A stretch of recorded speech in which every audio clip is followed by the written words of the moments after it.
Assalamualaikum warahmatullahi wabarakatuh. Perkenalkan, saya Rizkyanti, dosen program studi S1 Manajemen Fakultas Ekonomi dan Bisnis Universitas 11 Maret. Video ini dibuat untuk memenuhi tugas PDD UKT-PT bidang pengajaran. Di dalam video ini saya akan menjelaskan salah satu mata kuliah yang saya ampu, yaitu komunikasi bisnis. Mata kuliah ini saat itu saya ampu untuk program studi S1 akuntansi. Jadi walaupun saya dari S1 manajemen, karena mata kuliah ini berasal dari rumpun ilmu manajemen, maka kadangkala saya diminta oleh prodi lain untuk mengampu mata kuliah dari rumpun ilmu manajemen. Salah satunya adalah komunikasi bisnis. Saya diminta untuk mengampu di program studi akuntansi. Nah, mata kuliah ini terdiri dari 16 kali pertemuan, termasuk ujian tengah semester dan ujian akhir semester. Dan bobot mata kuliah ini adalah 3 SKS dan diambil oleh mahasiswa di semester 7. Kemampuan yang diharapkan ketika mahasiswa mengambil mata kuliah ini diturunkan dari capaian pembelajaran lulusan yang ditetapkan oleh program studi, di mana capaian pembelajaran lulusan ini kemudian diturunkan menjadi capaian pembelajaran mata kuliah atau CPMK. Adapun CPMK, mata kuliah komunikasi bisnis, adalah mahasiswa diharapkan memiliki kemampuan berkomunikasi secara verbal dan nonverbal dengan baik. Mata kuliah komunikasi bisnis mencakup berbagai hal yang berkaitan dengan komunikasi, baik secara lisan maupun tulisan dalam dunia bisnis. Di samping prinsip-prinsip dasar berkomunikasi, materi komunikasi bisnis juga mencakup bagaimana proses penulisan, pelaporan, serta keberhasilan berkomunikasi melalui pemanfaatan berbagai media komunikasi yang ada saat ini. Termasuk di dalamnya pengenalan dunia internet dengan berbagai fasilitas yang ada. Berbagai bekal dalam memasuki dunia kerja juga menjadi pokok bahasan dalam mata kuliah ini. Misalnya, bagaimana membuat surat lamaran, bagaimana membuat resume, bagaimana mempersiapkan wawancara kerja, dan juga presentasi bisnis. Seiring dengan semakin derasnya era globalisasi, maka komunikasi lintas budaya juga menjadi topik bahasan dalam perkuliahan ini. Nah, dalam aktivitas pembelajaran tentunya harus memenuhi 3 komponen, yaitu delivery, interaction, dan assessment. Nah, dalam komponen delivery, mata kuliah komunikasi bisnis ini nanti akan mengkaji beberapa hal. Yang pertama, komunikasi verbal dan nonverbal, komunikasi antar pribadi, komunikasi dalam organisasi, komunikasi bisnis lintas budaya, proses penulisan pesan-pesan bisnis, penulisan direct request, penulisan pesan-pesan positif, penulisan bad news, penulisan pesan-pesan persuasif, komunikasi melalui laporan, komunikasi tentang pekerjaan, dan komunikasi melalui teknologi informasi. Nah, referensi yang digunakan oleh mahasiswa dalam mata kuliah ini adalah buku berjudul Komunikasi Bisnis yang ditulis oleh koordinator mata kuliah, yakni Bapak Joko Purwanto tahun 2019 yang diterbitkan oleh Erlangga Jakarta. Nah, buku ini dapat mahasiswa beli langsung di toko-toko resmi maupun dapat diperoleh dan dipinjam di perpustakaan Universitas 11 Maret. Di samping itu, dosen juga menyediakan PowerPoint untuk menjadi pengayaan materi bagi mahasiswa. Nah, setiap sesi pertemuan mahasiswa dituntut untuk membawa buku referensi utama untuk memaksimalkan proses pembelajaran. Nah, untuk komponen yang kedua adalah interaction. Nah, dalam mata kuliah ini menekankan pada student center learning sebagai metode pembelajaran, di mana metode student center learning ini digunakan oleh semua prodi di lingkungan Universitas 11 Maret sesuai dengan arahan Peraturan Rektor UNS nomor 31 tahun 2020 tentang penyelenggaraan dan pengelolaan program sarjana. Nah, metode SCL yang digunakan dalam perkuliahan ini adalah diskusi kelompok dan studi kasus. Nah, untuk diskusi kelompok, saya menggunakan teknik jigsaw supaya mahasiswa tidak bosan dan proses pembelajaran lebih efektif karena menekankan peer-to-peer learning. Nah, tugas saya adalah sebagai fasilitator dalam student center learning, di mana saya akan mengarahkan dan juga memastikan bahwa materi yang dibahas itu masih dalam koridor yang ada dan tidak melenceng kemana-mana. Nah, di dalam teknik jigsaw nanti mahasiswa akan dibagi menjadi beberapa kelompok dan di setiap kelompok mahasiswa akan diberi peran masing-masing sesuai dengan topik. Nah, mahasiswa yang memiliki peran yang sama akan berkumpul menjadi satu, ya, di mana terdiri dari mahasiswa dari berbagai kelompok dan mereka akan melakukan diskusi secara mendalam mengenai topik tersebut. Setelah diskusi selesai dilakukan, mereka akan kembali ke kelompoknya masing-masing dan membagikan pengetahuan mereka ke anggota kelompok yang lain. Begitu juga anggota kelompok yang lain yang memiliki topik berbeda, mereka juga akan berbagi pengetahuan dengan anggota kelompoknya. Nah, setelah itu untuk mengetes pemahaman mereka, maka dosen akan memberikan semacam kuis atau pertanyaan, dan di mana masing-masing kelompok nanti harus berkompetisi untuk menjawab kuis tersebut, dan juga hasil akhirnya mahasiswa akan diberikan pengumuman mana kelompok yang terbaik untuk sesi tersebut. Nah, komponen yang ketiga adalah assessment. Nah, dalam mata kuliah komunikasi bisnis, basis penilaian itu terdiri dari dua komponen, yaitu aktivitas partisipatif dengan persentase 20% dan kognitif dengan persentase 80%. Basis penilaian kognitif ini terdiri dari tugas individu dengan persentase 20%, tugas kelompok dengan persentase 10%, ujian dengan persentase 20% dan ujian akhir semester dengan persentase 30%. Nah, standar penilaian akan tercantum dalam rubrik penilaian yang akan dilampirkan di dalam rencana pembelajaran semester.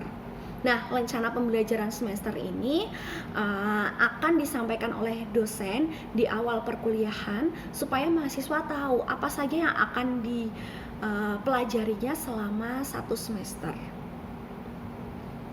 Nah, rencana pembelajaran semester ini juga bisa diakses oleh mahasiswa secara langsung melalui website OCW ataupun website Siakat. Nah, untuk video berikutnya, saya akan memperlihatkan proses pembelajaran untuk satu sesi. Nah, dalam sesi ini saya akan memperlihatkan bagaimana teknik jigsaw dilakukan. Nah, sebelumnya saya akan menjelaskan materi secara umum di depan mahasiswa untuk mereka pahami. Kemudian saya akan memberikan case yang akan dipecahkan dalam kelompok, dan kemudian diskusi kelompok akan dilakukan dengan teknik jigsaw. Berikut ini adalah video. Semoga hari ini menyenangkan. Nah, kita hari ini akan bahas dua bab ya. Yang pertama adalah pesan-pesan positif dan pesan rutin, yang kedua adalah pesan-pesan negatif atau kita sering sebut juga sebagai bad news.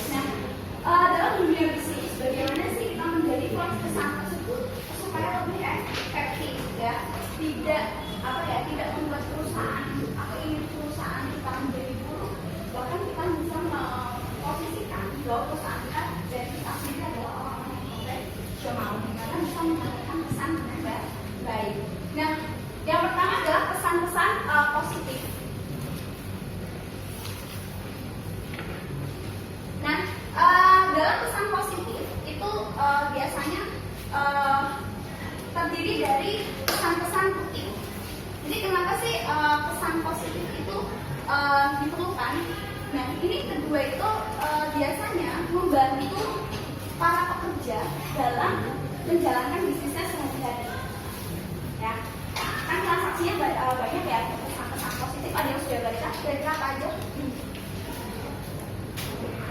Saya masuk pesan-pesan positif, satu sehari-hari kaitannya dengan apa?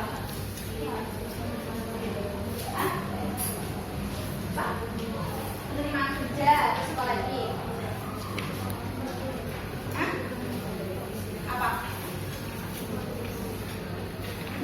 Promosi, pengangkatan jabatan, terus apa lagi?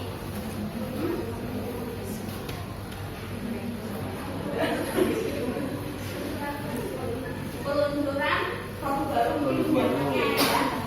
Terus kaitannya dengan apa?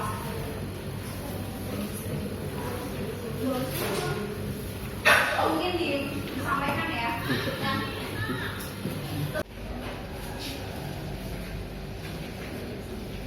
pemesanan produk, konfirmasi, ya kan biasanya mengkonfirmasi, menanyakan suatu hal, misal kita ada meeting kayak gitu kan. Nah, kita butuh kerjasama dengan hotel, kan kita biasanya bisa menanyakan ya lewat surat kayak gitu kan, karena mungkin meetingnya itu misal kayak orang Turki nih mau bikin conference di Bali kan biasanya kan dia by email ya kan. Nah, yang selanjutnya karakteristiknya adalah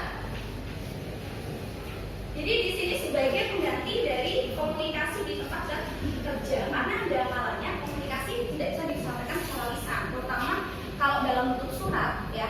Surat kan ada memo, surat ada email. Kalau bentuk surat itu biasanya memang hal-hal yang bersifat rahasia atau memang harus diarsipkan ya, butuh arsipnya. Kadang walaupun misal di WMS sudah ada aplikasi e-office kayak gitu kan.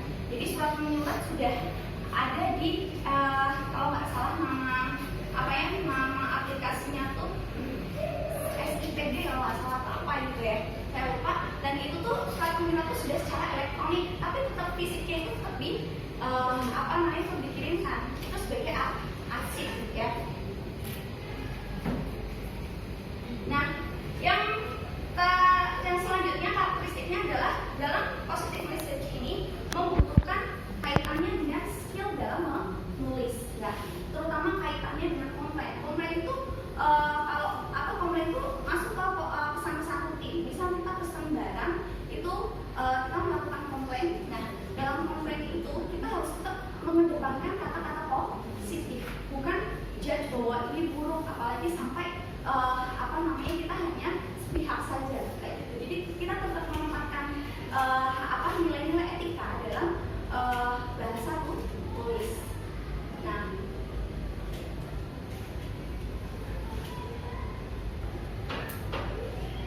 ini tipenya yaitu permintaan sederhana untuk suatu informasi atau tindakan-tindakan ya, kaitannya dengan misal tadi yang kita butuh untuk belasan kaitannya dengan hotel untuk penyelenggaraan suatu event kayak gitu kan, atau kita akan mengadakan agenda tertentu dan kita memanggil stakeholder atau pihak lain untuk menghadiri event tersebut. Misal seperti kita akan melakukan emisi saham, itu kan biasanya kita memanggil stakeholder. Nah, apa yang kedua adalah menjawab komplain dari customer.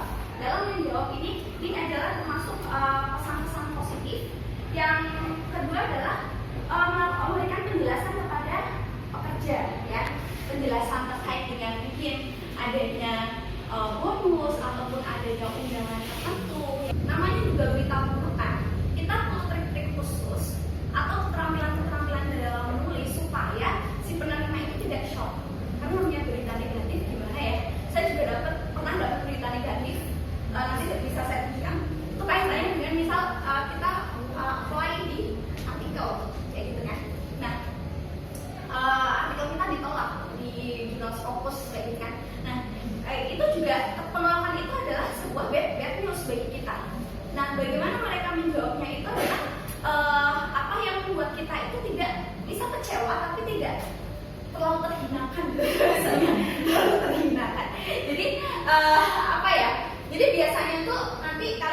pelajari bahwa untuk menyampaikan pesan-pesan bad news, openingnya tuh tidak langsung ke poin penolakan tersebut.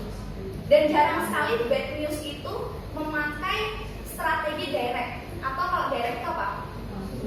Langsung ya, atau paragraf apa? Deduktif. Kalau yang deduktif itu biasanya untuk pesan positif. Nah, ada halnya memang bad news pakai goncangan secara emosional itu harusnya direct ya. Jadi listen dulu, bahkan pertama itu bisa dipilih kata-kata yang membangun kayak gitu. Jadi listen dulu, misal nih penolakan jurnal ya, itu biasanya tuh mereka penerimaan tuh bagaimana, dan baru di tengah-tengah itu baru penyampaian bad news. Jadi nggak langsung to the point, ditolak. Nah, memproyeksikan image profesional kita. Jadi gambaran profesional kita maupun perusahaan kita. Jadi untuk mempromosikan image positif baik organisasi maupun diri kita sendiri.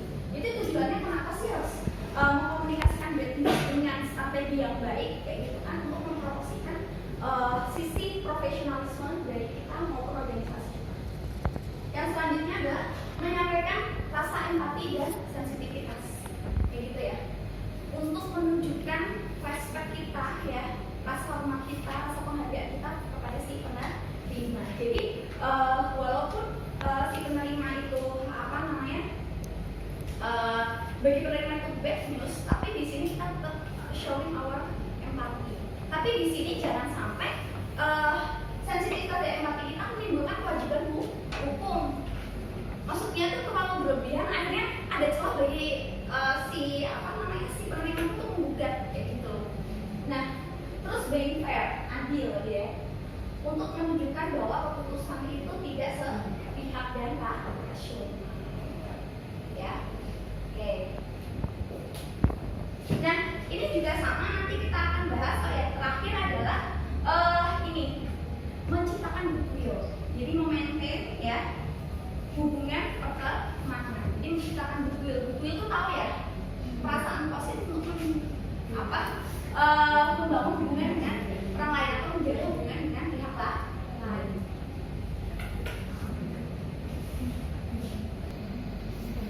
Dan bagaimana mengurangi emosi negatif tersebut kayak gitu kan? Nah, biarkan si penerima mengetahui alasannya. Itulah mengapa alasan itu diungkapkan di awal ya. Terus menyatakan bad news dengan sensitivitas. Jadi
kedua nyari sisanya yang belum. Misal yang sesi pertama kan yang nyebar ini misal kelompok ini cuma 3 kan, 3 berarti baru dapat 3 materi kayak gitu kan. Nanti yang sesi kedua nyebar lagi nyari yang belum ya dapat, berarti harus koordinasi. Tadi saya nggak bisa yang belum dapat materi apa aja kayak gitu ya, menyebar ke kelompok lain. Jadi 2 kali putaran ya, 2 kali putaran itu semua materi sudah sampai. 15 menit cukup kan, tinggal nyatet kayak gitu ya, cukup ya 15 menit. Nah terakhir kita akan evaluasi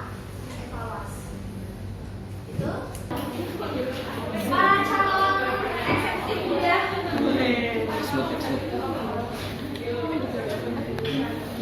Tidur apa berdiri?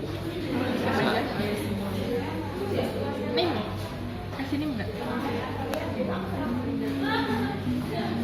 Contoh 2 soalnya gimana cara membuat surat rekomendasi yang baik.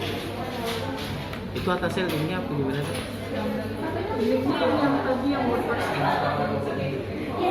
dibaliknya aja nggak apa-apa, yang penting ada identitasnya lah.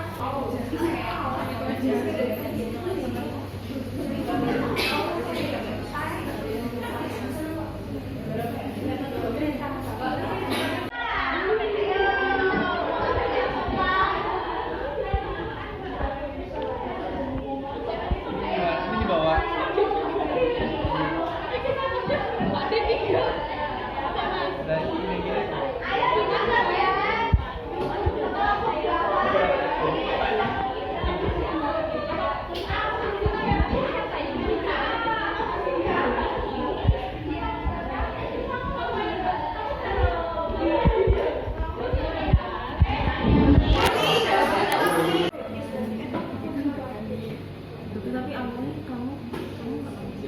Nanti bisa disandingkan ini versi ini contohnya gitu. Boleh contoh aja deh, gimana kalian itu menjadi berkesan di materi ini dengan baik, bisa maksudnya itu inti dari namanya materi itu sampaikan ke kita. Boleh, mau gambar tuh gambar yang penting tuh apa ya, kreatif mungkin dan pesan itu sampai. Ini kan apa komunikasi bisnisnya gitu, mengemas dari apa namanya suatu informasi menjadi menarik dan penerima itu paham.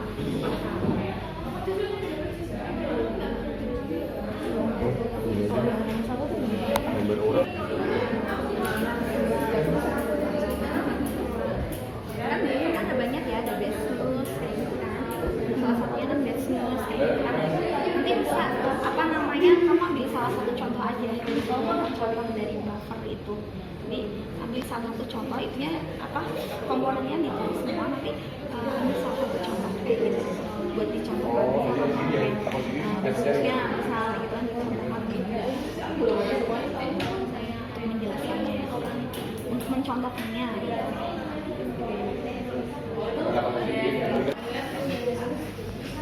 Contohnya kata-katanya yang biar motivasi gitu.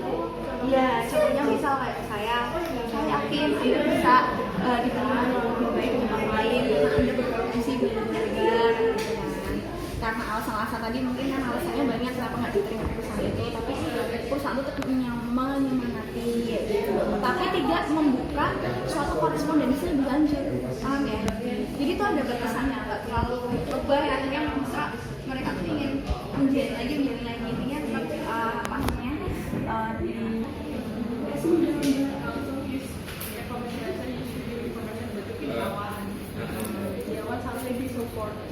Iya. Udah nih. Ini boleh lebih dari 1 KPS nggak apa ya? Boleh. Disambung. Oh. Yang penting ada KPS volume. Boleh lah. Setiap bertemu ke rumah lain, ke kelompok lain, nanti bawa catatan ya, itu juga sama nanti dikumpulkan. Jadi dicatat poin-poinnya kan nanti dijelaskan kembali ke apa namanya ke kelompoknya kayak gitu kan. Sebelum nanti ada tahap evaluasi.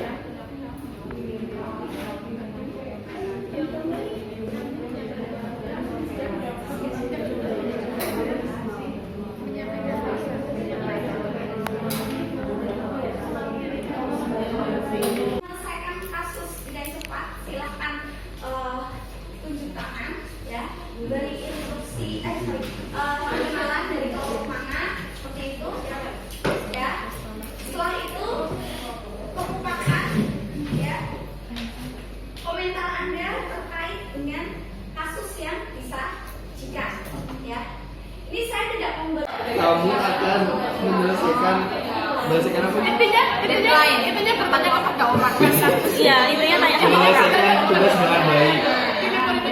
Kita kalau pakai kayak baik-baik gitu. Jadi kan intinya kalau kita tuh nggak bisa ngirim barang itu cuma kayak 12 tuh. Kita kan batasan 12. Kita nggak bisa ngirim tuh. Nah, kalau positifnya itu gini, kita bilangnya gini. Maaf untuk apa ya? Untuk menghemat biaya dan lain-lain. Buat pelanggan yang hemat itu, kita hanya bisa mengirim minimal itu 12 barang. Nah, itu positif. Kalau negatifnya itu gini, maaf kita nggak bisa ngirim kalau kurang dari basis.